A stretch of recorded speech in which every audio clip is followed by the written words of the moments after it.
పవన్ కళ్యాణ్ గారు ఏది చేసినా సరే ప్రజలకు ఉపయోగపడేటువంటి కార్యక్రమాలు ఎన్నో చేస్తారు. అధికారంలోకి వచ్చిన తర్వాత కూడా తన సొంత డబ్బులు పెట్టి అనేక అద్భుతమైనటువంటి కార్యక్రమాలు చేస్తున్నారు.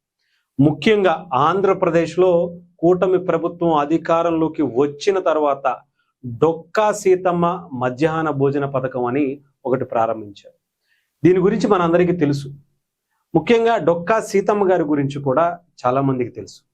ఎంతో మంచి హృదయంతో తన ఇంటికి వచ్చినటువంటి ప్రతి ఒక్కరి కడుపు నింపి పంపించినటువంటి ఆ మాతృమూర్తి పేరుని మధ్యాహ్న భోజన పథకానికి ఆంధ్రప్రదేశ్లో కూటమి ప్రభుత్వం పెట్టింది.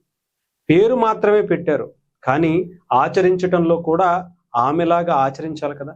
అందుకనే అంత అద్భుతంగా ఆచరించడం కోసం పవన్ కళ్యాణ్ గారు ఇంకొక అద్భుతమైనటువంటి కార్యక్రమానికి శ్రీకారం చుట్టారు. అది కూడా తన సొంత డబ్బులతోనే. అధికారంలోకి వచ్చి డిప్యూటీ సీఎంగా అయ్యి ప్రభుత్వం నుంచి ఏదో ఒక రకంగా చెయ్యొచ్చు, కానీ కేవలం పవన్ కళ్యాణ్ గారు మాత్రమే ఇది ముందు నేనేం చేస్తున్నాను, నా తరపు నుంచి ఏమి అవుతుంది, నేను మొదటిగా నా వరకు నేను ఎంతవరకు దీంట్లో నా పాత్ర ఉంది అనేది పవన్ కళ్యాణ్ గారు. దానికి తగ్గట్టుగానే ఒక వార్త డిప్యూటీ సీఎం కార్యాలయం నుంచి వచ్చినటువంటి వార్త, డిప్యూటీ సీఎం ఫేషి నుంచి నిన్న ఈరోజు ట్వీట్ చేసినటువంటిది. ఒకసారి మీకు చదివి వినిపిస్తాను, ఒకసారి క్లియర్గా అర్థమవుతుంది.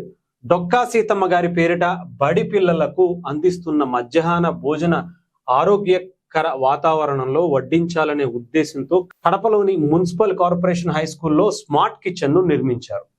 గత ఏడాది ఆ పాఠశాలలో నిర్వహించినటువంటి మెగా పేరెంట్స్ టీచర్స్ మీటింగ్స్ కి సమావేశానికి వెళ్ళినప్పుడు జిల్లా కలెక్టర్ స్మార్ట్ కిచెన్ ఆలోచన ఇందుకు ఒక అవసరమైనటువంటి ఆర్థిక సహాయం కోసం నా వ్యక్తిగత నిధులు అందిస్తాను అని చెప్పి పవన్ కళ్యాణ్ గారు చెప్పారు.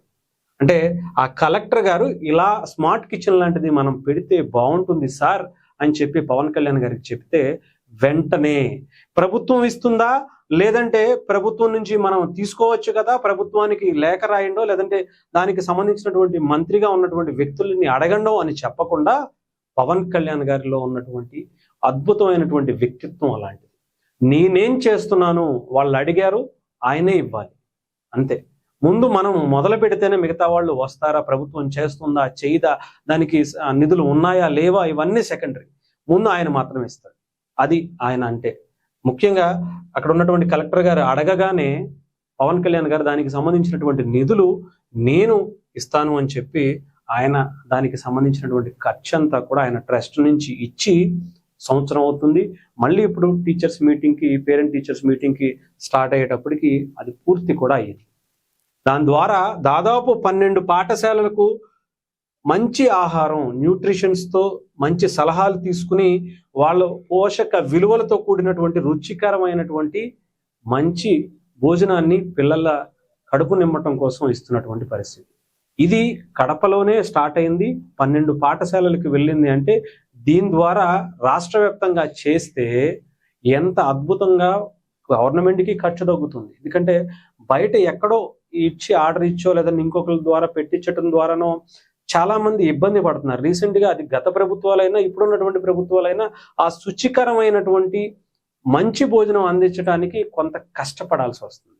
అందుకని ఇలాంటి స్మార్ట్ కిచెన్స్ ని తీసుకువస్తే డెఫినెట్గా మనమే అందరికీ ఇంకా ఎక్కువ మందికి అందించేటువంటి అవకాశం ఉంటుంది అని ఒక ప్రణాళిక వేసుకుని దానికి నారా లోకేష్ గారు, చంద్రబాబు నాయుడు గారు కూడా, ఎందుకంటే విద్యాశాఖ మంత్రిగా నారా లోకేష్ గారు ఉన్నారు, ఆయన సహకారం లేకపోతే ఇది అంత పూర్తి స్థాయిలో జరగదనే చెప్పాలి. సో ఆయన ఆలోచనలు, పవన్ కళ్యాణ్ గారి ఆలోచనలు ఆయన కూడా ఏకీభవిస్తూ ఆయన కూడా ఒక పైలట్ ప్రాజెక్టుగా దీన్ని స్టార్ట్ చేయడం నిజంగా ఆంధ్రప్రదేశ్ రూపురేఖల్ని వీళ్ళందరూ కూడా మార్చడానికి చాలా బలమైనటువంటి సంకల్పంతో పనిచేస్తున్నారు అనడానికి ఇదే నిదర్శనంగా మనం చూడొచ్చు.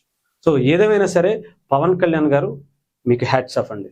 ఎందుకంటే మీరు ఎప్పుడు కూడా ఎవరు ఏమిచ్చారు, ఎవరు ఏం చేశారు, ఏ విపత్తు వచ్చినా, ఎవరికి ఏ ఆర్థిక సహాయం కావాలన్నా, ఎవరు ఇబ్బందుల్లో ఉన్నారు అని మీకు తెలిసినా, విన్నా, చూసినా మీరు మొట్టమొదట స్పందించేటువంటి హృదయం మీదే అవుతుంది. అంత అద్భుతమైనటువంటి వ్యక్తి కాబట్టే ప్రజలు మిమ్మల్ని గుండెల్లో పెట్టుకుని చూసుకుంటారు. ఆ గుండెల్లో పెట్టుకున్నటువంటి మిమ్మల్ని, మీరు చేసేటువంటి కార్యక్రమాలని నిజంగా ఎవరైనా సరే హ్యాట్స్ ఆఫ్ చెప్పాల్సిందే. So thank you so much అండి పవన్ కళ్యాణ్ గారు. ఇలాంటి కార్యక్రమాలు చేయటం ద్వారా మన రాష్ట్రాన్ని ఎంతో మందికి ఒక ఇన్స్పైరింగ్ గా మీరు చూపిస్తున్నారు, ఒక రోల్ మోడల్ గా చూపిస్తున్నారు. మీ శాఖలోనే కాకుండా మీ శాఖకు కానివి కూడా మీరు ఇలా చేయటం అనేది నిజంగా ఒక అద్భుతం అనే చెప్పాలి.